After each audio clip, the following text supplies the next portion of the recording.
ጤና ይስጥልኝ ተመልካቾቻችን፣ እንደምን ውላችሁ አምሽታችኋል? በላይ በቀለ ነኝ። ዋና ዋና ነጥቦቹን በማስቀደም እንጀምራለን። የአሜሪካው መሪ ትራምፕ የእስራኤል ጠቅላይ ሚኒስትር ቤንያሚን ኔታንያሁን መሳደባቸው ተነገረ። ኔታንያሁ ቤይሩት እንዲመታ ትዕዛዝ በመስጠታቸው የተናደዱት ትራምፕ ኔታንያሁን እብድ በማለት መሳደባቸው ተነግሯል። የጸባቸውን መንስኤና መዳረሻም በዝርዝር እናቀርባለን። ሩሲያም በዩክሬን ከተሞች መጠነ ሰፊ ጥቃት መፈጸሟ ሲነገር በርካታ ሰዎች ሙትና ቁስለኛ ሆነዋል። የአሜሪካንን ዕቅድ በመቃወም በማዕከላዊ ኬንያም ሰልፍ መካሄዱ ተነገረ። የሀገሪቱ ፕሬዝዳንት ሕዝቡን ተማጽነዋል። ሌሎችም አሉን። አብራችሁን እንድትቆዩ ጋብዛለሁ። ተመልካቾቻችን ሁሌም ለምትሰጡን በጎና ሚዛናዊ አስተያየት ከልብ አመሰግናለሁ።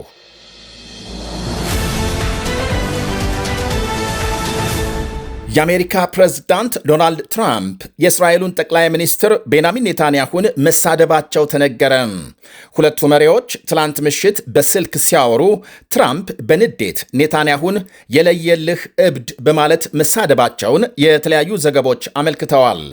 ትራምፕ ለኔታንያሁ ስልክ የደወሉት ከሄዝቦላህ ጋር ተኩስ አቁም እንዲደረግ መስማማታቸውን ለመግለጽና እስራኤልም ስምምነቱን እንድትቀበል ለማሳሰብ ነው ተብሏል። ሆኖም ትራምፕ ስልክ ሲደውሉ ኔታንያሁ የሊባኖስ ዋና ከተማ ቤይሩት እንድትመታ ትዕዛዝ አስተላልፈው የቤይሩት ነዋሪ እየሸሸ ነበርና በኔታንያሁ ውሳኔ በጣም ተናደው ኃይለ ቃል እንደተናገሯቸው ተመልክቷል። አንድ የአሜሪካ ባለስልጣን አክሲዮስ ለተባለ መገናኛ ብዙሃን የትራምፕን የንዴት ንግግር ሲያብራሩ የለየለት እብድ ነህ፣ እኔ ባልኖር ይሄኔ እስር ቤት ነበርክ፣ ዕድሜ ለኔ በል፣ በስራህ አንተም ሆንክ እስራኤል ያተረፋችሁት ቢኖር ጥላቻ ብቻ ነው። አሁን ደግሞ ምን ይሁን ብለህ ነው ቤይሩት እንዲደበደብ ያዘዝከው? በማለት ኔታንያሁ ላይ የጸያፍ ቃላት ናዳ ማውረዳቸውን ገልጸዋል።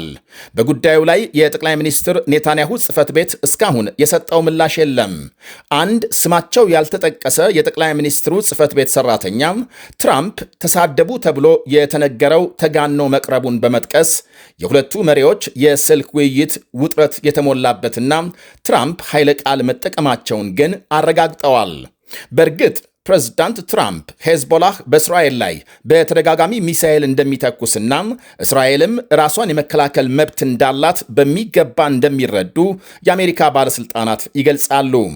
ባለፈው ወር ተኩስ አቁም ከተደረሰ ወዲህ እንኳን 14 የእስራኤል ወታደሮች በሄዝቦላህ ጥቃት መገደላቸውንና በየቀኑ በሰሜን እስራኤል የሮኬትና የድሮን ጥቃት ሄዝቦላህ ሲፈጽም መቆየቱን በቂ ሪፖርት ቀርቦላቸዋል።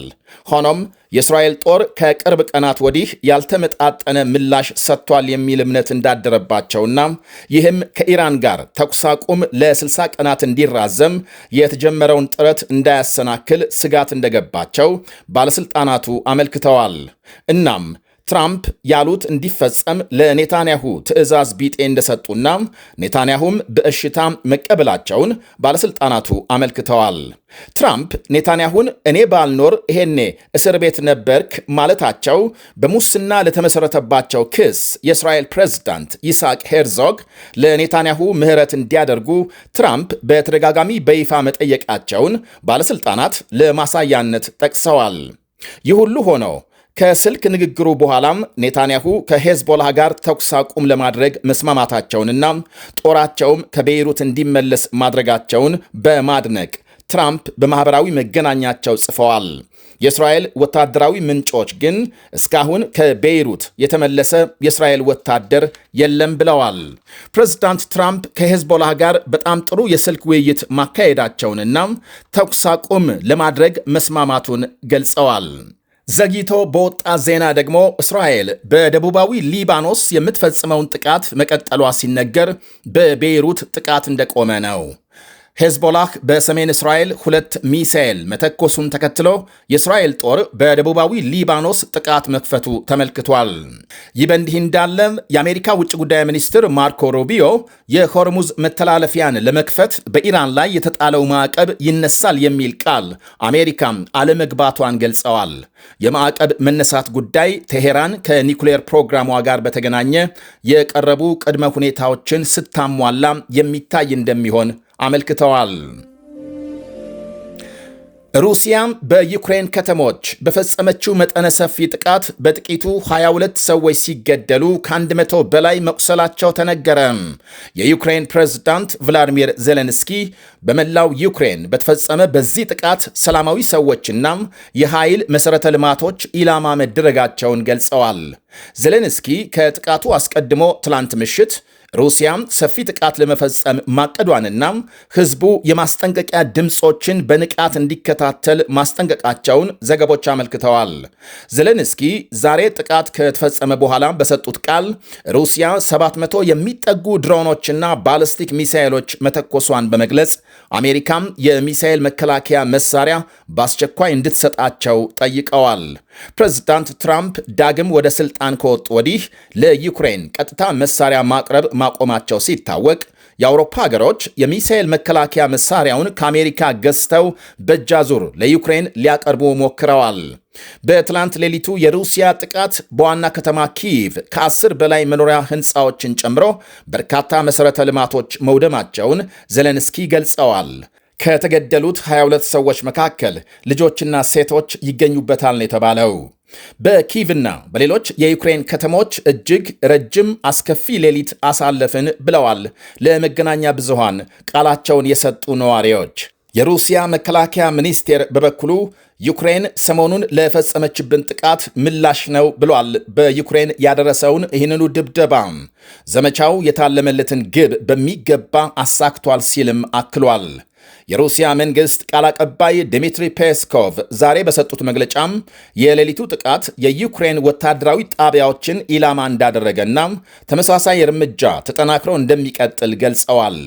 ከ4 ዓመት በላይ ባስቆጠረው የዩክሬን ጦርነት ከግማሽ ሚሊዮን በላይ የሩሲያ ወታደሮች ሲገደሉ በዩክሬን በኩል የሞቱ የቆሰሉና የደረሱበት ያልታወቀ ወታደሮች ቁጥር ከ600 ሺህ በላይ መድረሱ ይነገራል።